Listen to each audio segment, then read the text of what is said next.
বিড়াল দুটো বাদাম ভাঙছিল। তখন অন্য বিড়ালটির হাতে আঘাত লাগে। তখন সে কান্না করতে থাকে। এরপরে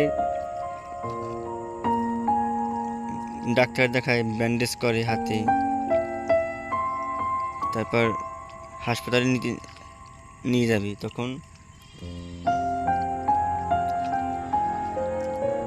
বিড়ালটি কাজ করতে যায়। কাজ করতে বোতল টোকায়, সেগুলো বিক্রি করে টাকা পায়। এরপর ওই কাপ প্লেট ধোয়ার কাজ করে, সেখান থেকে সে পয়সা পায়। হাঁস রাখে, সেখান থেকে সে টাকা পায়।